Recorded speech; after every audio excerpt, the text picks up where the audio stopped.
Welcome into a football show. My name is Zach Lyons. You can follow me on X at FWordsPod. He's Easton Freeze. You can follow him on X at Easton Freeze.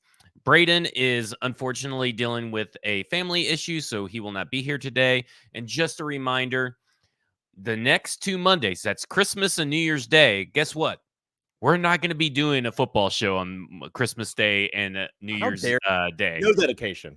I Unbelievable. know, no dedication, but we'll be back on those What do you love your Thursdays of family that week. thing? Goodness. Yeah, oh, gracious. yeah. This whole family thing is just really getting in the way of being able to talk about this horrible Titans football It's team. awesome team. Um, Yeah, exactly. Yeah. So be on the Thursday shows for the next 2 weeks. It'll be Braden will be back for those as well. And of course, buildkg.com. Any kind of home improvement needs, remodeling needs, buildkg.com, the Kingston Group. That's who you need to go to. Just one phone call could save you so much headache, so much pain, and maybe even a lot of money. So call the Kingston Group, buildkg.com. And of course, Sinkers Beverages, winning awards like Ric Flair wins World Heavyweight Championships. They got everything you need. Listen, the holiday Tennessee laws and the holidays are a little funky. And I tried warning everybody about Thanksgiving. That I see some X's go up. Oh, I can't believe the liquor stores are closed. What am I going to do for Thanksgiving? Go to Sinkers Beverages right now. Go ahead and stock up on whatever you may need for Christmas to get through your family holiday and the opening of gifts and the disparaging remarks and whatever may happen on your Christmas. Make sure that you're prepared. Easton, you got the Hot Read podcast, Broadway Sports Media. The Hot Read podcast had an excellent, probably, dare I say, best episode of the year coming in right into the clutch. Right in the clutch. You know, you're at the buzzer. We're trying to peak right to the end. Peak all the way to the end. Yeah. Right, exactly. It helps when you got such a brilliant guy like James on the show. So it was a good one. And there's a lot of stuff that he said, a lot of terms that he used, a lot of things that he put in perspective. I thought it was a really, really good episode. So make sure for everybody to go read that. And of course, you guys are going to be at Boomba's later tonight, correct? Yes, we will. We will. Going to have a good time before Thursday Night Football, talking about an awesome game the Titans are going to play this weekend that I'm sure is going to be super exciting and not a waste of our Thursday or our Sunday afternoon.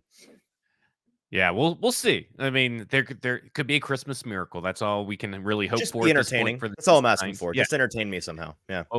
Well, with that offensive line, depending on your how definition? You like to what's your definition of entertaining is.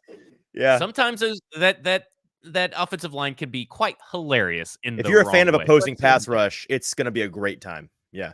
Great time. So let's dive right in to our topic, and it's pretty much an all-encompassing topic. The Tennessee Titans are eliminated. What now?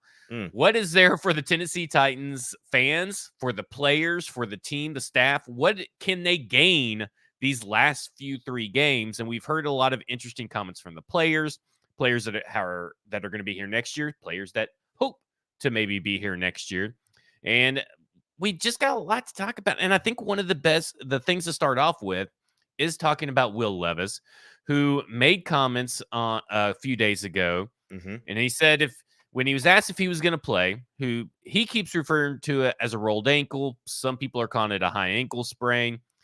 I don't know if there's that big of a difference because a high ankle sprain, Trevor Lawrence was out there, that next week. So I don't really know if there's that big of a difference in the terminology. Right. But he said, if you're able to play, you play. And don't know how you feel, but I could not 100% agree anymore with that statement. It's specifically for Will Levis. And I think that if you're able to play, you play. And we'll get more into like the emotional, mental aspect of it. But I think just from the terms of rookie development, what you need to see out of your quarterback, what you want to hear from your quarterback, that is the perfect takeaway. I'm not necessarily saying that, like, okay, if you're like 60%, go out there. But if he feels like he's ready to play and the staff concurs, then I think that he should play. What about you? Yeah, I think it is 2 factors, right? If your doctor says you're not going to risk some kind of injury, because what's the worst that happens? You get injured again, and then you have 7 months to get ready for August. You know what I mean? So as long as the doctor's not like, this could be a career-altering, long-term, lifetime injury, you've got, like, as long as they give you the clear that knock yourself out, if it's just, if you can tolerate the pain, go on out there, then that's a thumbs up from me. And then the second thumbs up is the player. It's all him. If he's it's a mental thing for me, right? It's if you are mentally in and you are mentally confident in your ability to move as necessary, operate as necessary, then go for it. There's nothing stopping you from doing that. And I think that he's an interesting case study for this because a lot of folks, I think, reasonably question, what does that mean for the mental fortitude of a player who, you don't want to get into a situation where they start seeing ghosts early in their career. You shoot down their confidence early because you put them in a terrible situation. I was having a little bit of a cheeky back and forth with Braden earlier this week via text because I mentioned on a Hot Read episode a couple of episodes ago how, he's a guy that came from a really poor situation at Kentucky his senior year. And he was accustomed to playing behind bad offensive lines, accustomed to playing with weapons that aren't able to separate or just a limited variety of guys he could go to on the field. And so stepping into this Titans offense, while it's very different taking that step up to the NFL level, it's functionally the same issues he's having to work around. And he took issue with, I'm of the belief that sometimes when you see a quarterback come from a smaller school or a school that is not typically a very great situation, and then they come to the NFL and you're like, wow, how are they playing so well? And sometimes you see guys come from really cushy situations in college and they look kind of shell-shocked early on. It's because there's some carryover there, and I think that that's absolutely the case with Will Levis. I have no personal concern for his mental fortitude as a quarterback being shot by anything that could happen in the next 3 games. Yeah, I'm with you because he played through injury through Kentucky. I think even through both years probably, and there's a multitude of injuries in the last year. And I've echoed your same sentiment in that the fact that like if anybody could play behind a bad offensive line, it's Will Levis. He has been doing it for a while now. Right? He's been doing it. Yeah, and you're right because there are players that come from cushy situations because you hear quarterbacks go through this a lot because you hear quarterbacks talk about, well, the game's now starting to slow down for me. Right. Or the game's not too fast. So then, you see that progression of everything slowing down because everything was so easy. That was a big knock on CJ Stroud from my point of view, from many other people's point of views. He had it really easy.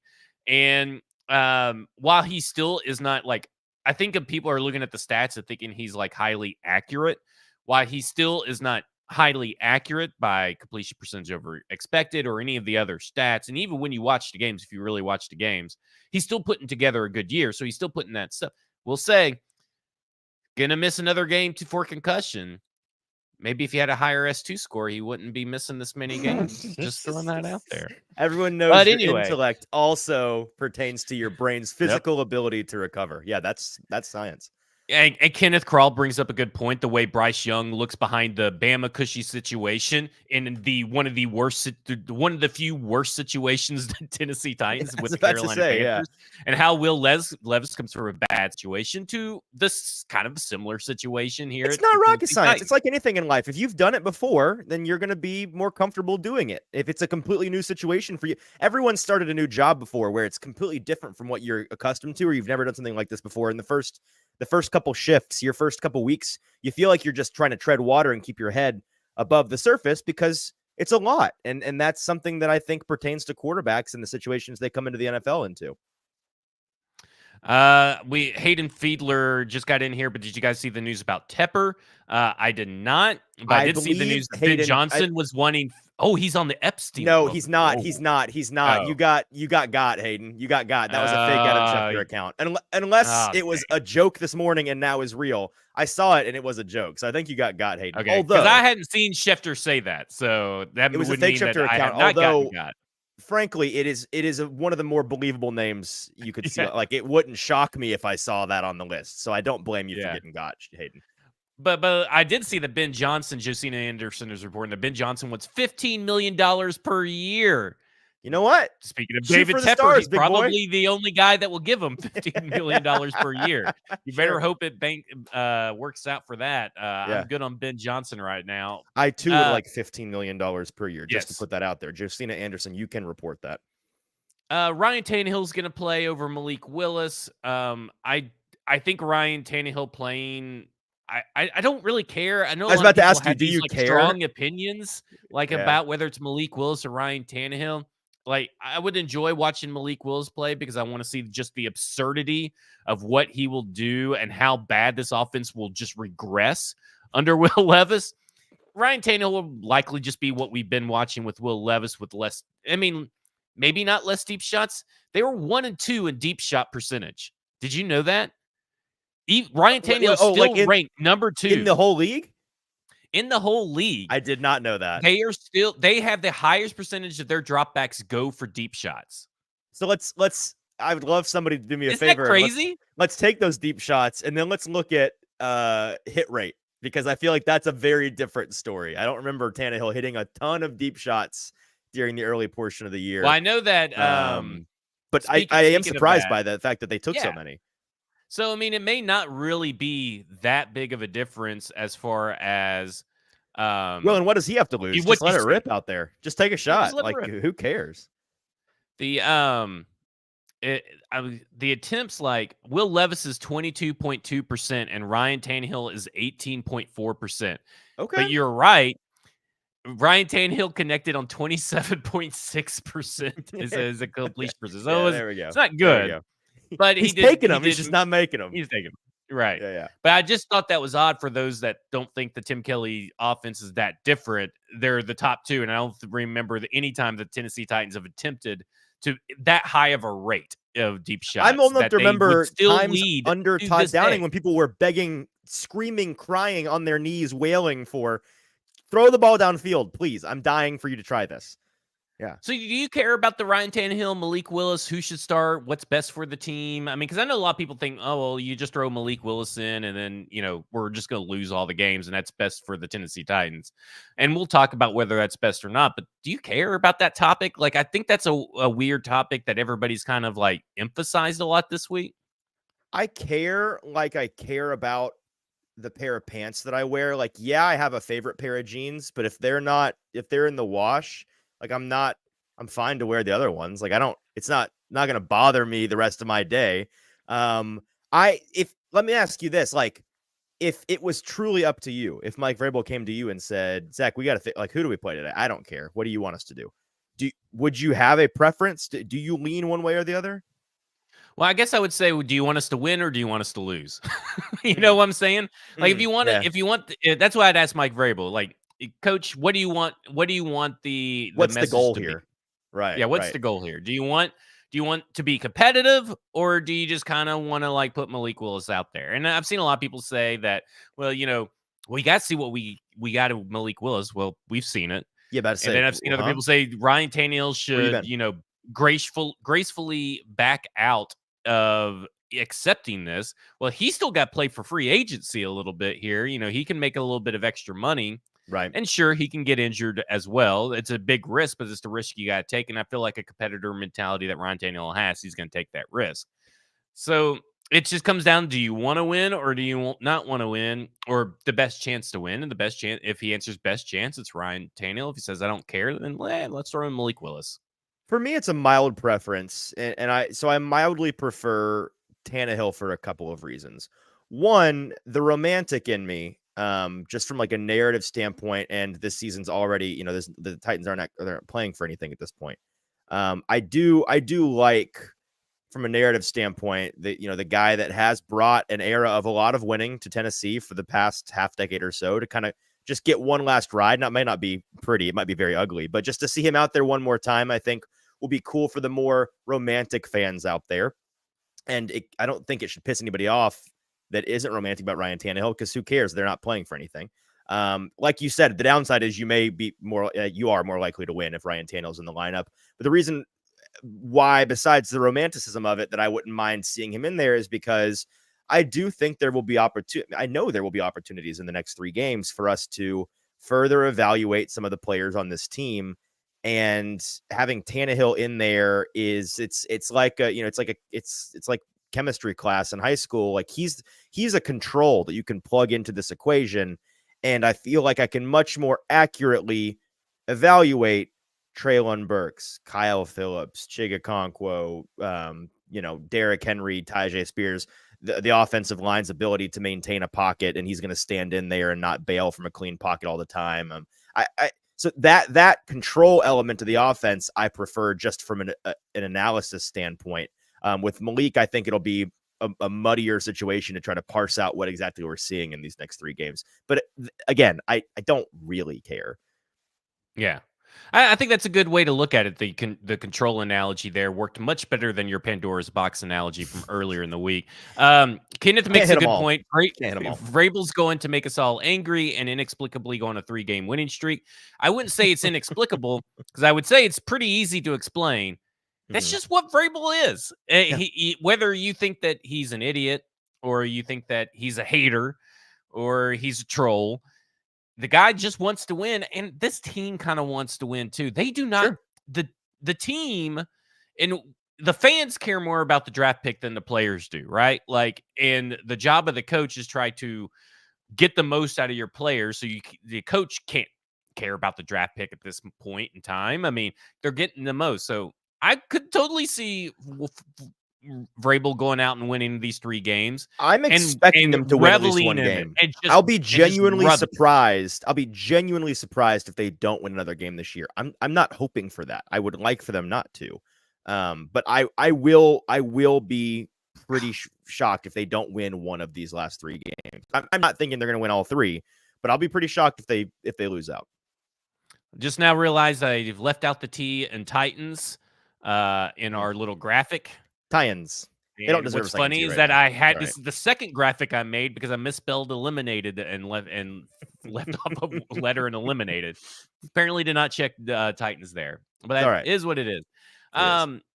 Let's go into and talk about the players' comments in the locker rooms these last few days because I found them interesting, specifically from 3 different players that, and I mentioned 2 in our group chat, but there was one that came out today, and it kind of echoes to me what I think it says these messages say a few different things to me.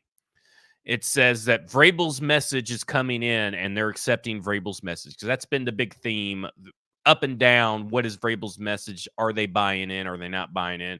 Right. I felt since the Colts game, those should be laid to rest, but here's some more evidence of it. And like, what do these guys look for now that they have been eliminated in the playoffs? Where's their mind at? Their drive is coming from. What are they focused on, and what are they focused on about their future? But Elijah Molden will kick us off, and this is from today from Teron Davenport. And this is what his ex says. Teron's ex says, Elijah Molden on what motivates him to keep playing hard. I want to finish this year strong and feel good about the role I could play next year. My effort isn't changing. For Danico Autry, it was just playing the game I love. Mm-hmm. And for Azeez Al-Shaair, playing for the guy next to you and your own individual pride. Ain't gonna let anyone whoop up on me just because I'm eliminated. Yeah. And I think those are like 3 players that I feel 2 of these players need to be back on Tennessee. That'd be Azeez and Danico Autry. And Elijah Molden is going to factor really heavily into what this defense does next year. And he's really stepped up since Kevin Byard has been gone. So has Wallace. So has Hooker. They all 3 have been playing really well. And that's a good core group that include Wallace, who needs to be resigned. They need to keep together, in my opinion. But I look at this and I'm like, these are guys that are using descriptors, right? They're using descriptors and words that are not coach speak or player speak. So there's a message coming through, but it's also a personal pride. And Rand Carthon and Mike Vrabel have talked for all offseason that the players they want to bring in are players that love the game. And I think right there is 3 examples that these players are still going to give you their damnedest every week. They're gonna make you fight for it, and they're gonna fight. They love the game, and they take pride in what they do and pride in each other. Yep. And that's something that I've been talking about for these last few weeks. But from your perspective, you've been interviewing players all off season, interviewing the coaches, staffs all season, and what is your sense in taking these words and what they mean for these last 3 games, what they mean for Vrabel and these players going into next year? Well, first of all, there's been a lot of talk in the past calendar year or so with this team about, are there 8 to 4 guys on this team, and if so, who they are. You know, who are the guys that want to be here? Who are the guys that don't? And that's been hinted at a couple of times over the past year. And if you and I went back and forth and had like a draft of guys that we're confident aren't 8 to 4 guys, these 3 guys you just mentioned are 3 that would be near the top of my list. I mean, Danico Autry is probably the top of the list. Autry and Simmons are 2 guys that have forever. I think it's obvious to anybody that knows anything about them and the way that they play. They play for the love of the game. And so they're a couple of guys that I think are right up there. And I some players say that kind of thing, and you're like, okay, I'm not sure I fully believe you, but that's nice of you to say. I believe Danico Autry when he says I'm going to go out there and just play because I like to play. And you know that this week there has been a recurring theme with Vrabel in every meeting room. What are we playing for? What is the mission? What is the goal? And they're parroting that here, right? They are saying, I think, you know, you said it's not coach speak, and it's not. But I think that those are things that they probably have heard verbatim in meeting rooms this week about. This is what we're playing for. We're playing for our pride. We're playing to, you know, you're an individual contractor in this league. You got to always be looking to put good stuff on tape. And we're playing for our team. We're playing for each other. And so I believe those guys. I think that it may be an interesting. I mean, if you're somebody that likes to lean into that conspiratorial side of things, this may be an interesting case study for you in trying to figure out who you think may be more of an 8 to 4 guy, who is playing their butt off these next 3 games, and who maybe gets less playing time strangely. And you're like, well, why are they playing less all of a sudden?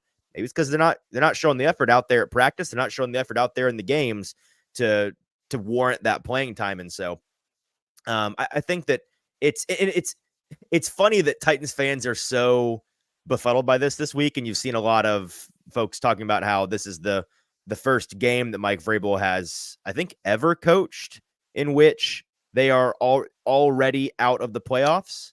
So you'd be including the Texans. Head coach. It is in Tennessee, but I'm not sure if that includes the Texans or not. So as a head coach, it's the only time so far in his head coaching career in which he's playing a game where they're eliminated from the playoffs. Every time they've missed the playoffs, it's been in the final week of the season. And so it has literally been a half decade since Titans fans have been in this situation and they don't know how to feel.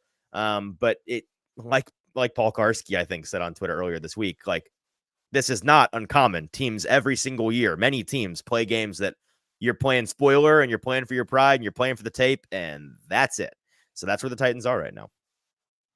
I will say one guy that I feel that is checked out, and it's just maybe he's just tired of these press conferences or he knows the writing's on the wall. And I felt like he was checked out during the Miami game, and his follow-up performance to Miami wasn't very good. Derrick Henry. I don't know. I feel like Derrick Henry's a little checked out, and I don't necessarily blame him. There's no milestones that he can get, and maybe it's just his personality, but it just doesn't seem like the same Derrick Henry when you're putting all this stuff together over these last few weeks. I'm glad you brought that up because this is the kind of thing that you lean into on this show, and I'll be listening. And oftentimes I'm like, relax, Zach. Like you're reaching here. I'm not about it. I think that this is a little bit of narrative spinning. I can't really disagree with you on this one. And at first I noticed the same thing. I mean, the thing that did it for me was going back and watching that Hard Knocks episode, the in-season Hard Knocks with Miami. Mm-hmm. They're showing the in-game footage. And you saw some of him on the sideline, and he's checked out. And then you saw the Titans did a cut up of their mic'd up with Tyjae Spears, and so he's over there with Derek a lot, and it's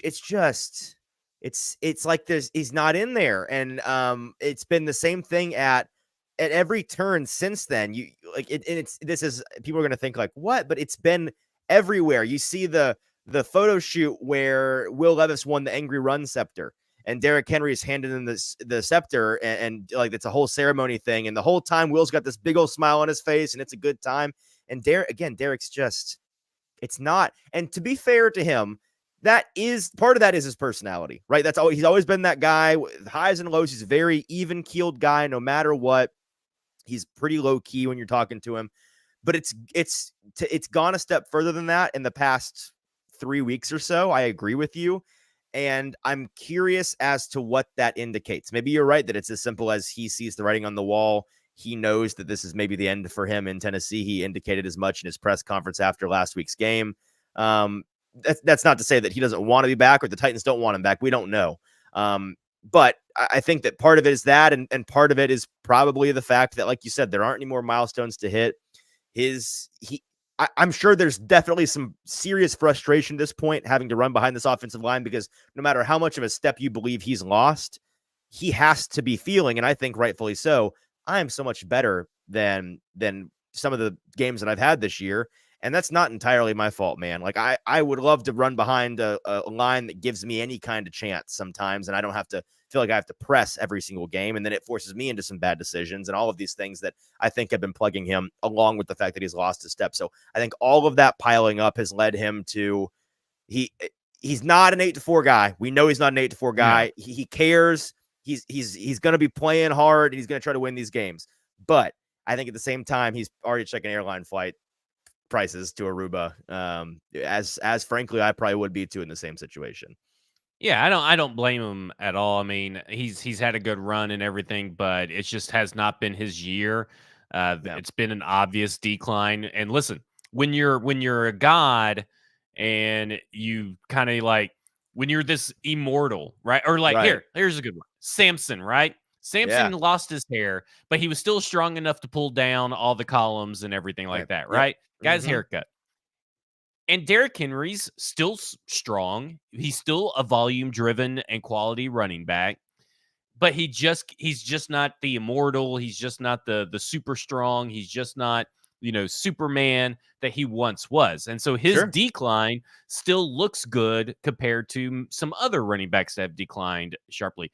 But then you're going to go into next year and there's another step towards decline unless he finds an offensive line and a team that is going to be able to use him and get him going, allow him enough space to generate the speed.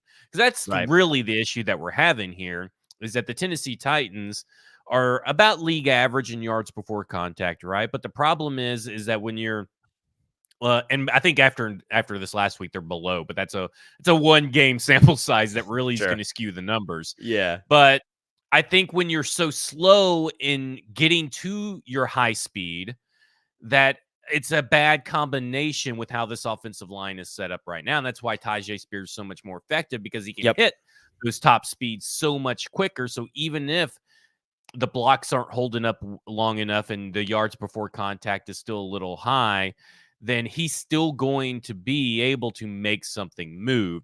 And I think that everything that we have seen the Tennessee Titans do, and I wrote about it at stackingtheinbox.com, and it got released this morning, but they've shifted away from Henry. Now, do not let the Texans game skew your idea of what is actually going on this team. They are running less on first downs than they ever have in the Vrabel era, and he's only getting the ball on 33% in the Vrabel era. And this is by far the lowest. It's got to be dramatically lower than any year before. Yeah. So I mean, they tried trading him. Now it's still Derrick Henry, and I think this past game, what you saw, and I think Superhorn laid this out pretty well, and I think so did James Foster, is that they played a lot of too high safety and too high looks. They did not stack the box, right? They only stacked the box on 6.2% of his runs. You would expect Derrick Henry to do something with that. And that's supposed to be his number, Wes, man. That's supposed to be his music. Our friend Wes, just a couple of years ago in 2021, the Bills did it less, 5%, and he went off for 140 yards and 3 touchdowns. Now, and this, to me, it's just like the offensive line can only explain away so much, but it's also like, okay, you see that they're playing and giving you these favorable matchups on first down, right? They're giving you these favorable matchups, and Derrick Henry and the offensive line still cannot do anything with it. It's both, right? It's the offensive Exactly. line, obviously. This pairing, you've heard of force multipliers. This pairing is a force divider. It is, Right. and There you go. I'm glad that you brought this up because it's a unit and an individual who both at this point in their cycles have a unique set of skills that pair well with certain others, but not each other. And so, like, let me ask you this: are you a single child, or did you have siblings? Yes. Or do you have No, I'm siblings? single. Okay. Yeah. So I'm an older brother. Like I have a younger brother and younger sister.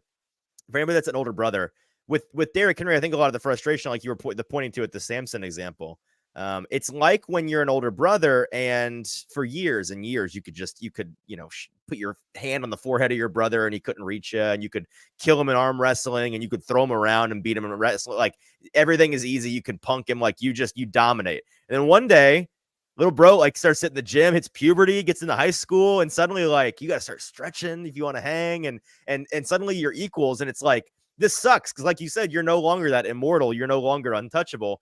Derrick Henry was the best running back in the league for multiple years, and he was capable of doing pretty much everything that you could ask a traditional running back to do. And now suddenly he has a unique set of skills in which he needs to get 4 or 5 steps before contact and get rambling downhill. And once he does, that's nice. His top speed is still good. His acceleration is pretty poor at this point, and that's what's hurting him a lot of the time. But he can still run a guy over if he gets ahead of steam. This offensive line is uniquely situated to give nobody a head of steam ever. And so that's why, like, he is not as bad as he's looked. And I think this offensive line, when he's running behind them, is not as bad as a run blocking unit as they've looked, although they are bad. They're not as bad as they've looked when Henry runs, as demonstrated by when Spears gets the ball and is able to get, again, not good, but something, 2 yards, 3 yards here. He's not getting stopped for a loss of 5 on first down. And so they just pair so poorly with each other at this point. It is night and day, like we were talking about with James Foster on the Hot Read earlier this week, about how Henry's heyday, he was that dude, not to take anything away from him, but he was running behind an elite run blocking unit, one of the best, if not the best in the NFL, with Ben Jones and Taylor Lewan and all those boys up there. They were fantastic road grading offensive linemen. And that's part of the reason why Arthur Smith, like his run scheme had to be so simple. They had 2 runs. They didn't need more. Like they had the best offensive line. They had the best running back, and it worked. You couldn't stop it. It's the opposite of that now. And that's gotta be frustrating.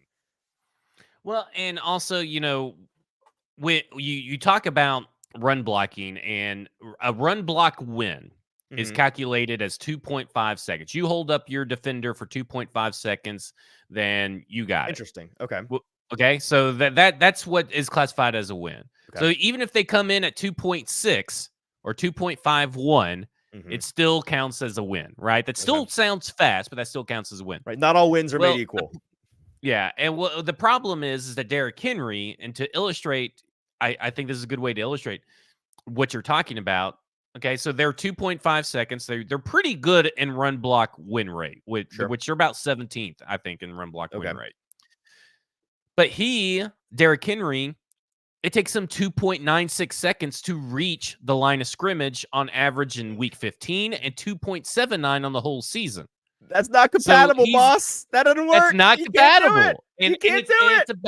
It's a bad situation, and you're completely right. That's just to help illustrate how the game, and not only is it a game of inches, it's like a game of milliseconds. Like it's Apollo 13. You know the scene where they're trying to replace the air filter, and it's like, we need to make this round air filter fit in this square air filter box, and we've got this, and they gesture to a table of like duct tape and WD-40. Like, Derrick Henry is the round air filter that does not fit in the square hole of this offensive line. It doesn't work. The parts don't go together.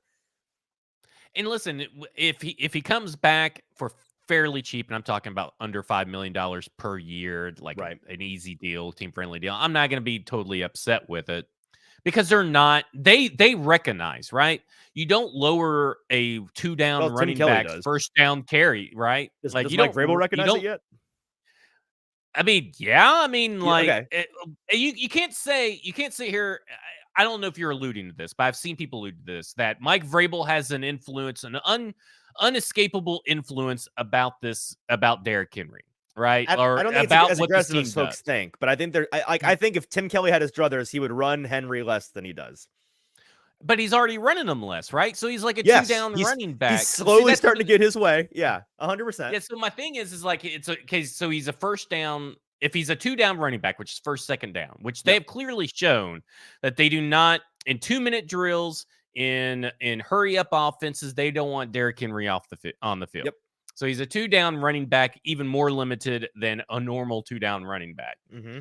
And he's only getting ran on 33% of the first downs at all, which is way lower than what he has been.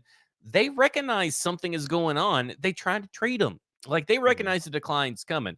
And so, yeah, his decline is not as steep because he gets a lot of carries on. I think the biggest issue is going to be second down runs. And I haven't gotten to that point yet to break all that down. But I feel like second down runs are the issue. But what I'm saying is like they've already started preparing the offense to shift away from Derrick Henry.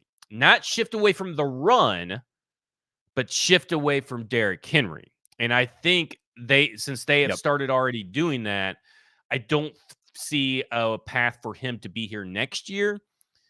And if he even is here next year, I think you're going to see a lot less of Derrick Henry than what you're already seeing right now. And everybody, I think we all have like a Stockholm syndrome Mandela effect going on.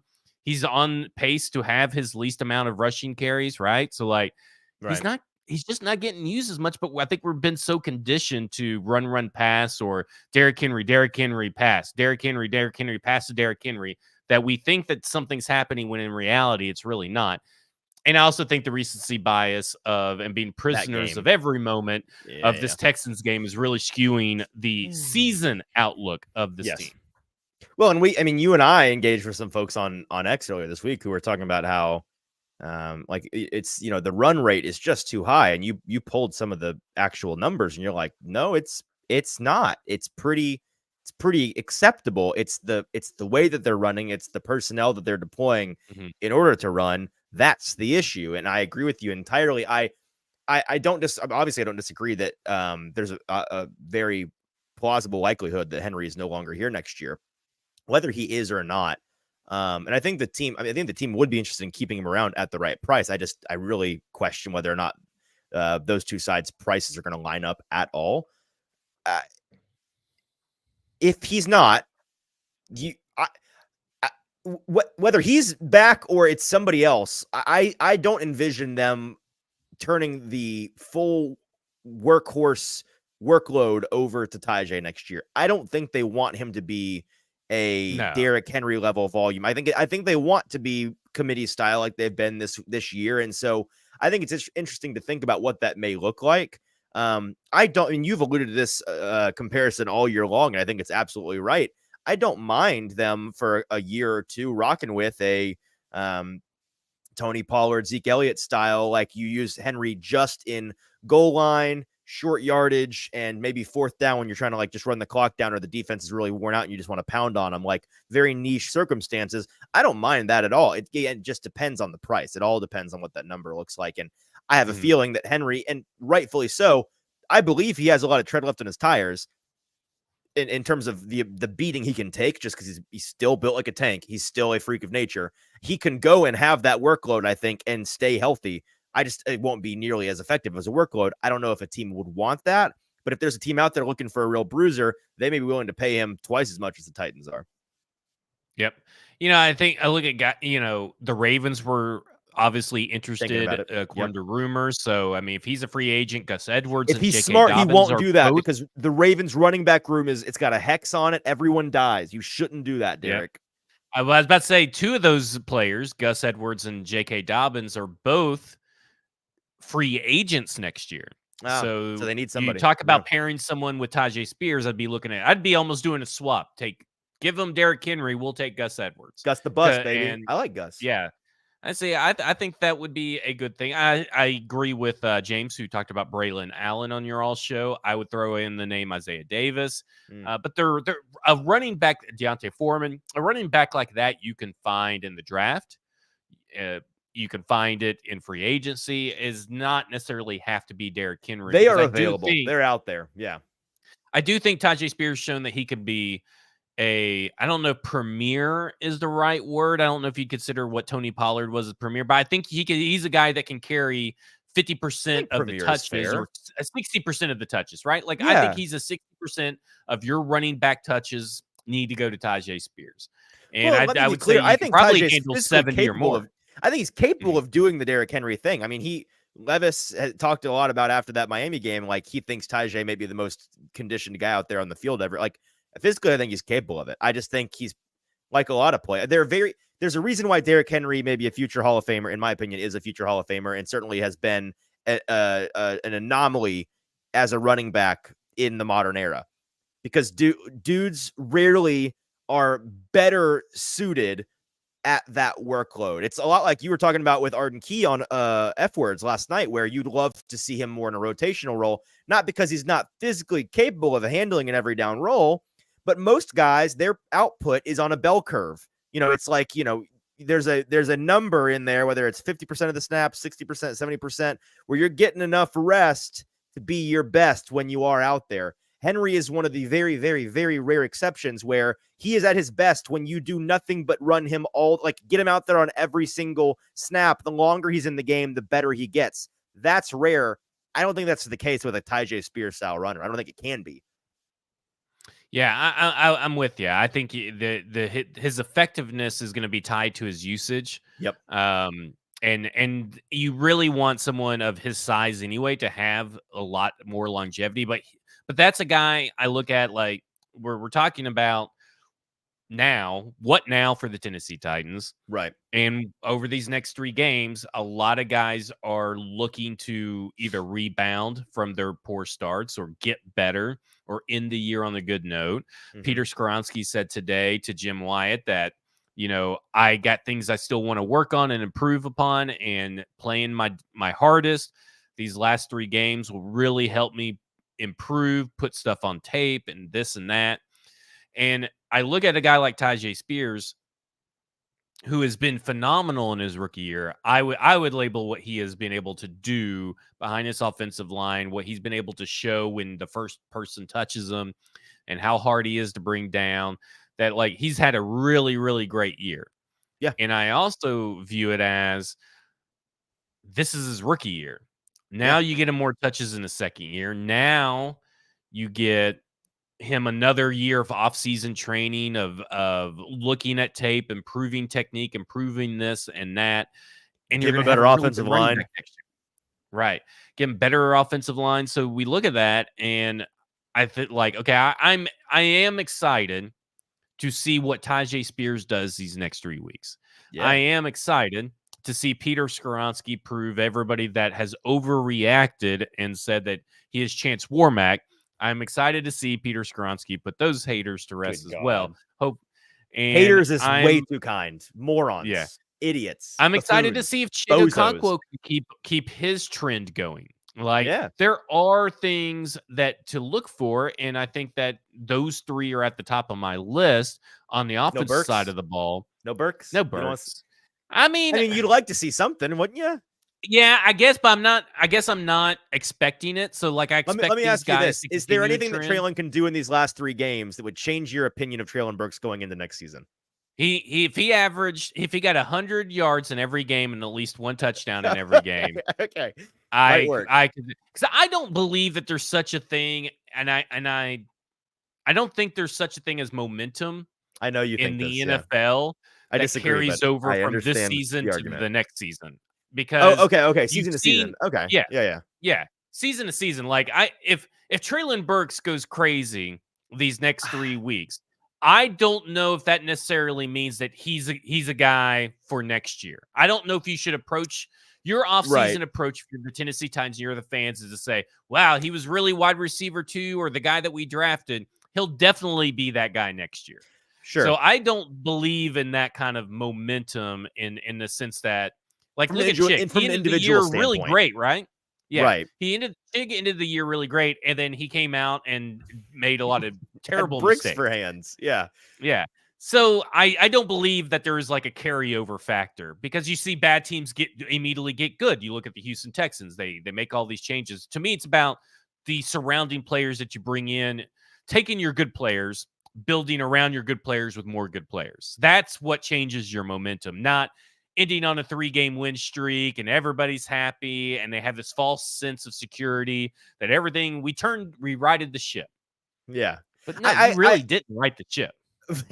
There's the ship's already sunk. It's already fully submerged. There's no writing. I actually agree with that opinion more than I thought I would. I know you're not a big momentum guy. I agree that individual momentum I think is probably not really a thing. I do think that teams can have momentum when you've got like the Packers offense, for example. Like I think that group of guys that are going to be playing together for a while, like they can build momentum and experience together. I think the Titans are the perfect example of a team where, yeah, this kind of team's not going to have momentum. You know why? Because they're going to have $75 million worth of guys not on this roster and $75 million worth of guys that are new on this roster, and you can't build momentum with guys that are brand new. So that's fair. Yeah, it's just like I don't know how high my expectations for 2024 Burks, regardless of what he does, unless he's like phenomenal. Like if he just turns it up and just has this crazy connection, right, and is just going crazy, maybe like you can swing, some momentum to his side. But like I don't know, like am I really looking forward to watching Traylon Burks? Because I haven't really been rewarded more often than not of being enjoying to watch Traylon Burks. I don't fully believe this, but let me make an argument for Traylon Burks and believing in him based on what he does in these games. The game that we all reference as the whoa, there it was, that he did the thing. Like there's a glimpse of the ceiling or the flashes. It's that Green Bay game, right? And he was phenomenal in that game. And that was the game that gave everybody hope. Like, oh, this AJ trade, while terrible, there's no making it not terrible. It may not be the worst thing in the world in terms of what you got in compensation. I think we've reached the point now where that game was over a full calendar year ago, over a full season, regular season's worth of games ago. We've not even come close to seeing that again. And in his career now, in almost 2 full seasons, we've seen it all of one time. So you reach a point where you have to start to wonder, was that actually a glimpse of his ceiling, or was that just a total outlier? I mean, like, I am the most average basketball player in the world, but sometimes once in a blue moon, I go out there and I drop 17 and pick up basketball and I feel like a god.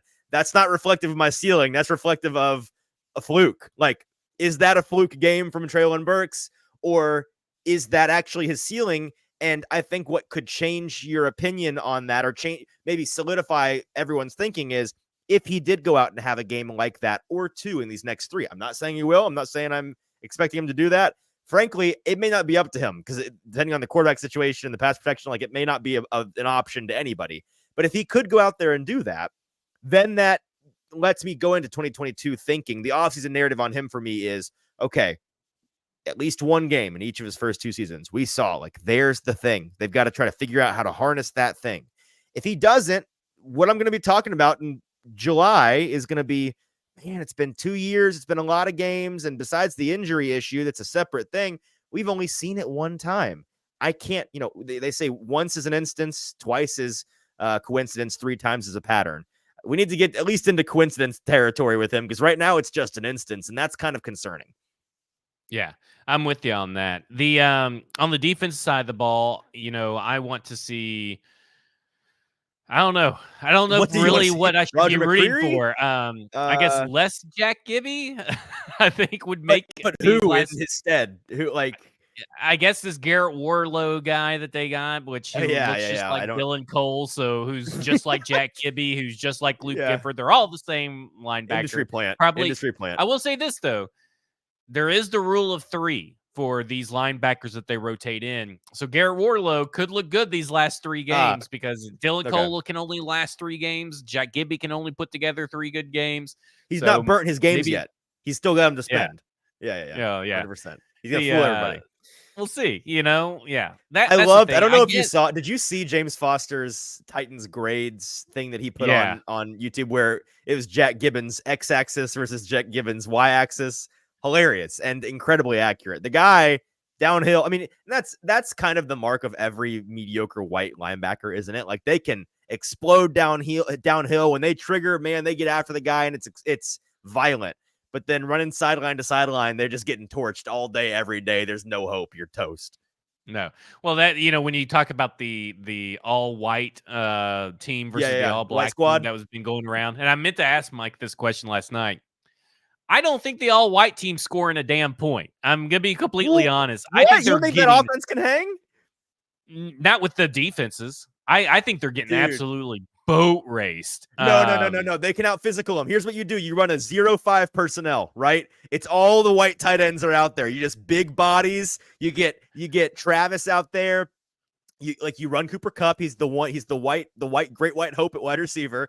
Everybody likes to throw Thielen in there, which I don't want Thielen on that roster. Get him out of. He's old.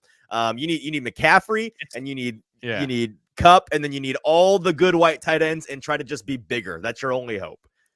I think you could score some points. I just don't know. I mean, I think the black squad's scoring 1,000 points. I think that they're yes. I mean, I think you won't be able to hang, but I think the white squad can score some points. Maybe like 14. Maybe they get out like 63-14 or something like that. Yeah, Justin Tucker banging some 70-yard kicks, just elite kicking units, maybe. Yeah. I just don't have any hope that this white team's hanging with the black team. No hope at all. Well, and hey, here's the deal. Especially when you have Lamar Jackson, who's got one of the best completion percentage and the best completion percentage over expected, with Zay Flowers, and Odell Beckham and Devin Duvernay, getting Justin Jefferson, Tyreek Hill, and Jamar Chase. Like, it's game over. Listen, no, but okay, hang on. How long do they have to prepare? And they don't have any white. They don't have any white corners. How long do they have to prepare though? Because the white squad's coaching staff is stacked. You get all of the dudes that are like you get all of the offensive geniuses. What is the black squad coaching staff? Goes on the he's on the black side. Oh no. White's got to have him. That's not fair. No, he's black. Yeah, I forgot about that because I was going to say the black squad's coaching staff. Everybody forgets. The black squad's coaching staff is Mike Tomlin and a prayer. Like they're rocking with Tomlin. Mike Tomlin's defensive coordinator, no prayer if he's defensive coordinator. Listen, if you get Tomlin and McDaniel as the coaching staff, then you're right. It is a wrap. It's over. There's no hope. They're out. Yeah. There's no hope. There's no I'd chance. even put Eric. You could put Eric Bieniemy over there, who's obviously the secret ingredient to the Kansas City Chiefs that nobody's talking about. But you could put him over there as well. That'd be a fun coaching staff, though. It would follow in one. Finally, anyways, I just want to talk about to get back to the Titans. I want to talk about Gentry Estes at the Tennessean put out this good article about how these next 3 weeks are the players voting for Mike Vrabel. Yeah. And I thought that was an interesting way to put it. Agreed. Because it was I found that very, very interesting that of all the places to write, it was Tennessean. I rarely see anything from the Tennessean that really catches my eye. But they're about to cast their votes to support Vrabel or not. And it gets into our whole conversation that we started at the top of the show, talking about communication, messaging, and all that kind of stuff. How much emphasis do you put in on a squad like this that is untalented, but also most of this, I think over 50% of the normal starters are likely not going to be here next year? So how much of an emphasis their fight, their drive, doesn't matter if they're good or not, right? Like, I think that's what people are forgetting. It's about the fight and the dog, not the outcome of the fight at this point. Right. So how much emphasis and focus is that really what we should all be focusing on? Is the effort, the passion there, even if the results are not? I think it's important. I think we got a phenomenal recent example of what it looks like when a team fully gives up in the Chargers in prime time. I was sitting at Boomba's watching an unbelievable scene unfold with terrible Raiders and an interim head coach. They had 48 points by half, 48-0 at half or something, just murdered and already the corpse of the Chargers coaching staff. But that's not an example of a team giving up on their coach. That is, in my opinion, the example. of a team Yeah. giving up on their coach, because in that game, there were some execution issues, and you're rocking with my namesake who happens to suck at football, Easton Stick, which is really limiting. But those still NFL players out there, and you saw not just an execution issue, but you did see that lack of effort. You saw guys, it wasn't like they were taking terrible angles. It was guys out there like, what's he doing jogging out there? Or like the body language on the sideline. That's not, you saw all of that all game long. And whether or not you see any of that from this Titans team, I think is telling.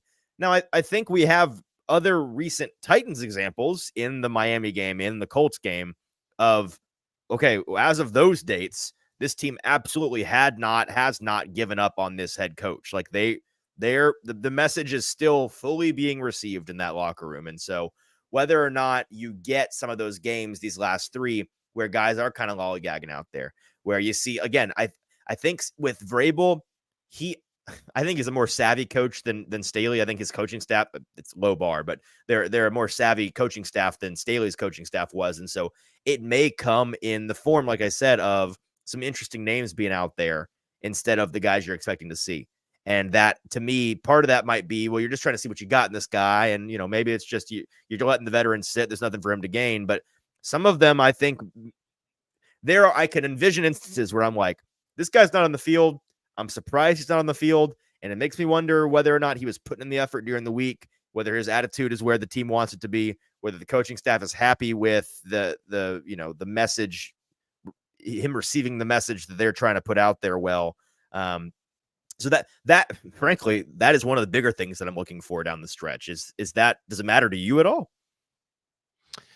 Yeah, I think it does. And it depends on the players that are being lackadaisical too. Like, right. You look at, if it was Christian Fulton was still out there and he wasn't giving it his all, well, that's just per the norm for Christian Fulton, par for the course. Doesn't really say much about Mike Vrabel. But no. I do think it's interesting to see, the fight, because like the Cleveland Browns game, they couldn't really do anything anyway, but you kind of saw a team that kind of looked like they gave up. And I don't really blame them when you're getting thrashed. No. But these last 3 weeks have been perfect examples of teams that haven't given up. Now, in the Texans game, poor execution, right? The Shane Bowen had a good defensive game plan. Yep. But couldn't tackle worth a shit. I mean, they were not in the tackle. Right spots. They were in the right spots. The defenders were right where they were supposed to be, but they could not tackle. So that is... Oh, but fire Shane Bowen, Zach. Fire Shane. Yeah, that's good scheme. You should be able to tackle for them, example, right? No, the coaches have to be able to tackle for the players, Zach. You should know this. And there were times that this offense, they were just outmatched, but they never gave up, right? I mean, they looked like a team still trying to win this game because they knew they were going to be eliminated if not. Yep. So do you still want to see that fight from a good chunk of the players? You want to see it from especially your young players, right? So you want to see it from Chig, Skoronski, McCreary.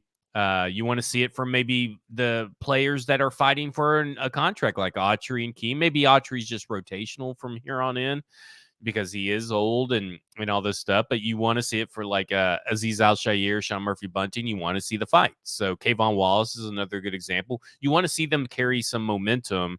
That is what you want to see, because that kind of momentum is all about good coaching, good motivating. And when you're Mike Vrabel, who's known as a CEO, head coach, and a motivator, that's what you're looking for. So I do think it's a very important thing to watch and keep an eye on the effort. And I think the effort more than the outcomes are probably what matters most here from here on in.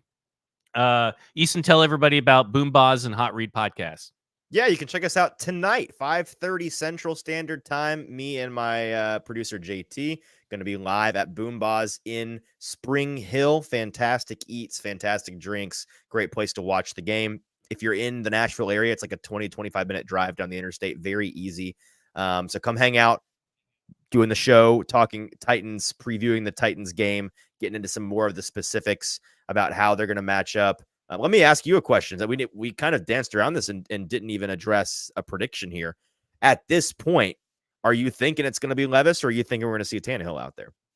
I think probably Tannehill. Think so? Okay. I mean, I don't know what the practice. Yeah, we don't know what the report was today. That's today, but I would say that probably at least this week it'd be Ryan Tannehill. I'm inclined to say the same, but listen, if you want the latest on the practice report, we'll have that by our show tonight. So tune in again live wherever you're watching this show. Just go watch it there as well. It'll be the same place. And it's going to be a good time. And then we can eat and watch Thursday Night Football. I forget who's playing tonight. There you go. It's but it's going to be a good game. Chargers and someone else. So we get Chargers? Chargers in prime time again. I think. Oh boy, Chargers on Washington. Or is that what it is? But I believe it's Chargers for sure. Our Anyways, Seekers Beverages, Kingston Group, BuildKG.com, both locally owned and operated businesses. You got to go to Sinkers right now. Get there before the holidays. Get there before the holiday rush. Don't go. There's going to be a lot of last minute shoppers. So go there now. You're hearing my voice. Go there now. Get it. You're shopping out of the way. One last place you have to go to. And then you're going to have everything that you need for your Christmas holidays. And then, of course, BuildKG.com, the Kingston Group. If for whatever reason you pull a Chuck Griswold and then your Christmas tree goes on fire and you have some damage at your home, BuildKG.com. All right. That will do it for us. StackingTheInbox.com is where you can find my written work. Have an intensive article out today on Thursday talking about basically shattering some offensive narratives that have been stewing around this whole season, particularly around Derrick Henry, around first down run rates, early down success rates, the Tennessee Titans offensive play calling, and then also, anybody can do a better job than Mike Vrabel can with this team. Like, it's not that simple. So go read that. I'm going to have some stuff next week about the third down mysteries around that. Are they really in a more of a third and long situation than what people think? Spoiler alert, they're not. They're not anywhere near where you think they're going to be in third and long situations compared to the rest of the league and obvious passing down situations. We're also going to talk about offensive coordinators because I am doing a deep dive on, is it really bad to have a defensive head coach because you are fearful of your offensive coordinator leaving to go get a head coaching rate? And what is the higher rate? What's the difference? Okay. So we're going to be breaking some myths now that Let's say Mythbusters over there at I don't have a good thing to write about anymore. So, breaking some myths. And of course, Senior Bowl coverage, all that. StackingTheInbox.com. Follow me on X at FWordsPod. Follow Easton at Easton Freeze on X. This has been a football show. So thank you for watching. We appreciate it. Remember, no Monday shows for the next 2 weeks, Thursday shows only. So make sure that you set your calendars accordingly. Peace.